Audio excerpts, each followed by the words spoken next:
ഗൗതം, വിമാനത്തിൽ പോലും സ്ത്രീകൾ സുരക്ഷിതരല്ല. 14 മണിക്കൂർ കൊണ്ട് ഒരു 73കാരൻ വിമാനത്തിനുള്ളിൽ കാണിച്ച കാമലീലകൾ കണ്ടാൽ അത്ഭുതപ്പെടും. പക്ഷേ ഈ കാമലീലയ്ക്ക് നല്ല ചന്തിയിൽ നല്ല ചൂരൽ പ്രയോഗം കിട്ടിയിട്ടുണ്ട്. സംഭവം നടന്നത് സിംഗപ്പൂരിൽ, US നിന്ന് സിംഗപ്പൂരിലേക്കുള്ള സിംഗപ്പൂർ എയർലൈൻസ് വിമാനത്തിലാണ് സംഭവം നടന്നത്. 73കാരൻ 4 സ്ത്രീകളാണ് വിമാനത്തിൽ. 18-ാം തീയതി 73കാരൻ 4 സ്ത്രീകളെ 14 മണിക്കൂറിനുള്ളിലാണ് പീഡിപ്പിച്ചത്. തുടങ്ങുന്നത് പുലർച്ചെ 3:30-ക്കാണ്. അല്ല, ഒരു വായിക്കൂടെ ആ മഹത് വ്യക്തിയുടെ പേര് കൂടെ പറഞ്ഞു പോവാം.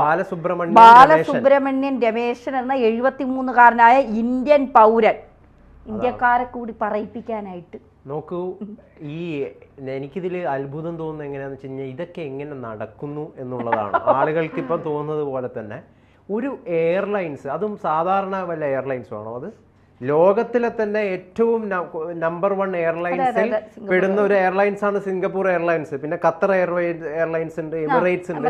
അതിൽ സിംഗപ്പൂർ എയർലൈൻസ് എന്ന് പറയുന്നത് ലോകത്തിലെ തന്നെ നമ്പർ 1 എയർലൈൻസ് ആണ്. അതിന്റെ ടിക്കറ്റ് റേറ്റ് വളരെ അധികം ടിക്കറ്റ് റേറ്റ് ഉണ്ട്, നല്ല ക്വാളിറ്റി സർവീസ് നൽകുന്ന ഒരു എയർലൈൻസ് ആണ്. ആ എയർലൈൻസിൽ ഒരു ഇന്ത്യൻ പൗരൻ ബാലസുബ്രഹ്മണ്യൻ രമേശൻ 4 സ്ത്രീകളെ പീഡിപ്പിച്ചു. അതും 73 വയസ്സുകാരൻ എന്ന് പറയുന്ന, അത് നമുക്ക് ശരിക്കും അത്ഭുതം. ഈ സ്ത്രീകൾ ഇതിന് നിന്ന് കൊടുക്കുന്നതല്ല. ഒരു ഞാനിപ്പോ ഫ്ലൈറ്റിൽ കയറിയിട്ടുണ്ട്, 4 സീറ്റ് ഉണ്ട് ഫ്ലൈറ്റിൽ, 3 സീറ്റ് അല്ലേ, ഓരോ ഡിഫറൻസ് ഉണ്ടല്ലേ. അപ്പം അടുത്തിരുന്ന 4 സ്ത്രീകളെ ഇയാൾ ഒരുമിച്ച് പീഡിപ്പിച്ചോ?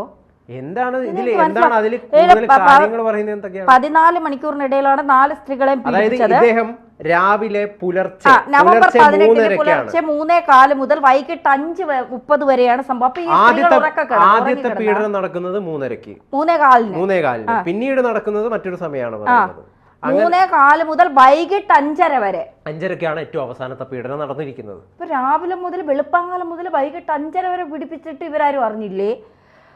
നവംബർ 25-ന് സിംഗപ്പൂർ കോടതിയിൽ ഹാജരായ രമേശിനെതിരെ 7 പീഡന കേസുകളാണ് ചുമത്തിയിരിക്കുന്നത്. പരമാവധി 21 വർഷം വരെ തടവ് ലഭിക്കാവുന്ന കുറ്റമാണ് ഇയാൾക്കെതിരെ ചുമത്തിയിരിക്കുന്നത്. ഇരകളുടെ ഐഡന്റിറ്റി സംരക്ഷിക്കാൻ ഗ്യാങ് ചുമത്തിയതിനാൽ അവർ യാത്രക്കാരാണോ ജീവനക്കാരാണോ എന്നതുൾപ്പെടെയുള്ള വിശദാംശങ്ങൾ വെളിപ്പെടുത്തിയിട്ടില്ല. ഇരകളെല്ലാം പകൽ സമയത്താണ് വിവിധ സമയങ്ങളിൽ പീഡിപ്പിക്കപ്പെട്ടതെന്ന് കണ്ടെത്തിയിട്ടുണ്ട്. പുലർച്ചെ 3:15-നാണ് സംഭവത്തിന്റെ തുടക്കം. ഈ സമയത്താണ് രമേശ് ആദ്യത്തെയാളെ പീഡിപ്പിച്ചു എന്നാണ് റിപ്പോർട്ട്. ഒരു മിനിറ്റ്, 5 മിനിറ്റിന് ശേഷം ഇയാൾ രണ്ടാമത്തെ സ്ത്രീയെ ലക്ഷ്യം വെച്ചതായി പറയുന്നു. പുലർച്ചെ 3:30-നും 6-നും ഇടയിൽ രണ്ടാമത്തെ ഇയാൾ 3 തവണ പീഡനത്തിനിരയാക്കി. രാവിലെ 9:30-ന് മൂന്നാമതൊരു സ്ത്രീയെ പീഡിപ്പിച്ചതായി കണ്ടെത്തിയിട്ടുണ്ട്. വൈകിട്ട് 5:30-യോടെയാണ് അവസാനത്തെ സംഭവം. സിംഗപ്പൂരിലെ പീഡനത്തിന് ചൂരൽ പ്രയോഗം സാധ്യമായ ശിക്ഷയാണെങ്കിലും 50 വയസ്സിന് മുകളിലുള്ള കുറ്റവാളികൾ ചൂരൽ പ്രയോഗത്തിന് വിധേയരല്ലാത്തതിനാൽ രമേശിന്റെ പ്രായം കണക്കിലെടുത്ത് അതിൽ നിന്ന് ഒഴിവാക്കിയിട്ടുണ്ട്. അതായത് ചൂരൽ കൊണ്ട് ചന്തിക്കടി കിട്ടും.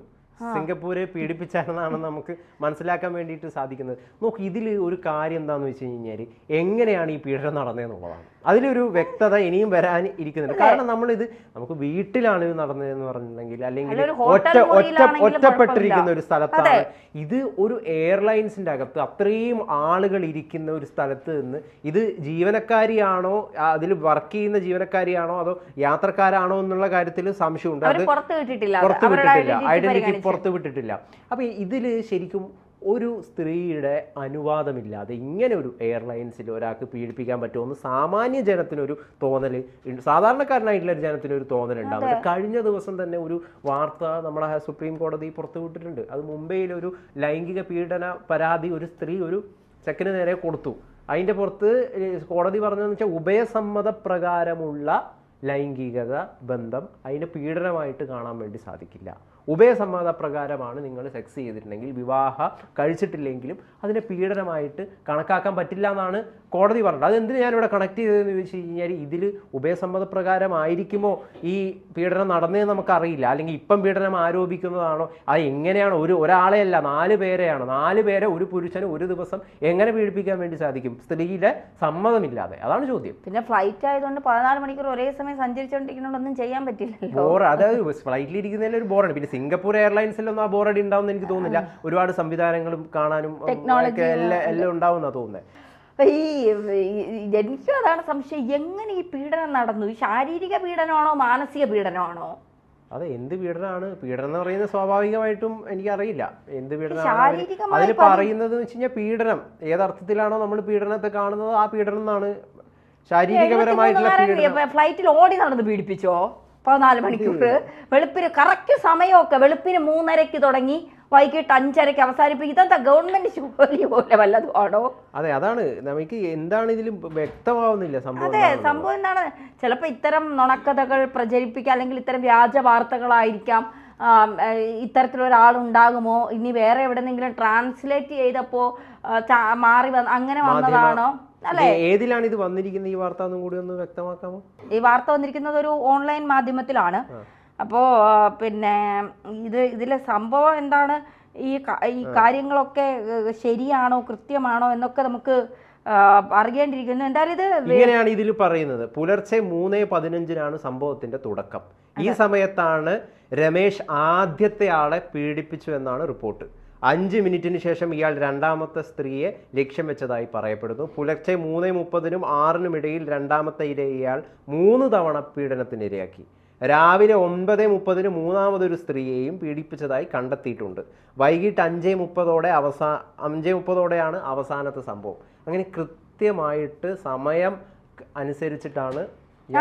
NDTV ഒക്കെ ഇട്ടിട്ടുണ്ട്. Indian man charged for sexually harassing 4 woman on Singapore Airlines flights. അപ്പൊ ഇതൊരു വ്യാജ വാർത്തയല്ല, അല്ല, അവർ കറക്റ്റ് ആയിട്ട് സമയമൊക്കെ കൊടുത്തിട്ടുണ്ട്.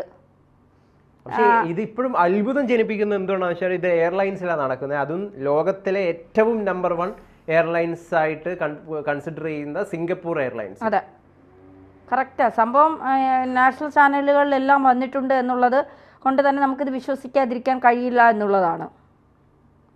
പക്ഷെ എന്താണ് സംഭവം എന്നുള്ളത് നമുക്ക് മനസ്സിലാക്കാൻ സാധിക്കുന്നില്ല. എങ്ങനെയാണ് ഇദ്ദേഹം പീഡിപ്പിച്ചത്, എങ്ങനെയാണ് എന്ന് ഞാൻ ഉദ്ദേശിച്ചത്. ഈ 14 മണിക്കൂർ ഇദ്ദേഹം ഓരോ സ്ത്രീകളെയും സമയമനുസരിച്ച് പീഡിപ്പിച്ചു എന്ന് പറയുമ്പോൾ നമുക്കതിൽ എത്രത്തോളം വിശ്വാസ്യത എന്ന് എനിക്ക് മനസ്സിലാവുന്നില്ല. ഫ്ലൈറ്റുമായിട്ട് ബന്ധപ്പെട്ടിട്ട് പല അത്ഭുതങ്ങൾ പലപ്പോഴും ഇങ്ങനെ കുറെ സ്ത്രീകൾക്ക് നേരെ ലൈംഗിക അതിക്രമം നടന്നു എന്നൊക്കെ പറഞ്ഞിട്ട് ഒരുപാട് സംഭവങ്ങൾ ഉണ്ടായിരുന്നു. നമ്മുടെ ജയരാജനെ ഇതിൽ കയറിയപ്പോൾ എന്താണ് ഇൻഡിഗോ ഏതോ ഒരു വിമാനം, ഞാനിനി അതിൽ ട്രാവൽ ചെയ്യും, അയാൾക്ക് ബാനൊക്കെ ഉണ്ടായിരുന്നു. EP ജയരാജൻ എന്തോ സമരം വിളിച്ചു എന്നോ, അദ്ദേഹം എന്തോ ഒരു മുഖ്യമന്ത്രിക്കെതിരെ സമരം പ്രതിഷേധം ഉന്നയിച്ചപ്പോൾ അദ്ദേഹം അത് തടയാൻ ശ്രമിച്ചു എന്ന് എഴുതി ഇൻഡിഗോ അദ്ദേഹത്തെ വിലക്കി.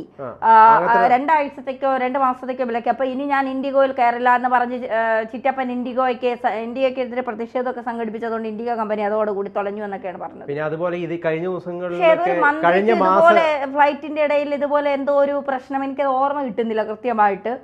അപ്പൊ കഴിഞ്ഞ മാസങ്ങളിലൊക്കെ ബോംബ് ഭീഷണി ആ രീതിയിൽ ഒരുപാട് ഫ്ലൈറ്റുമായി ബന്ധപ്പെട്ടുള്ള വാർത്തകൾ വന്നിട്ടുണ്ട്. ഇപ്പോഴിതാ മറ്റൊരു അത്ഭുതം, ഒരു ഇന്ത്യക്കാരൻ 73 വയസ്സുകാരൻ 4 സ്ത്രീകളെ സിംഗപ്പൂർ എയർലൈൻസിൽ പീഡിപ്പിച്ചിരിക്കുന്നു. വാർത്തയുടെ സത്യാവസ്ഥ എന്താണെന്ന് അന്വേഷിക്കട്ടെ. എങ്കിലും ഏറ്റവും വലിയ കാര്യം എന്താണെന്ന് വെച്ച് കഴിഞ്ഞാൽ സിംഗപ്പൂർ എയർലൈൻസിലായിരുന്നു ഇത് നടന്നത്. അതെ, തീർച്ചയായിട്ടും.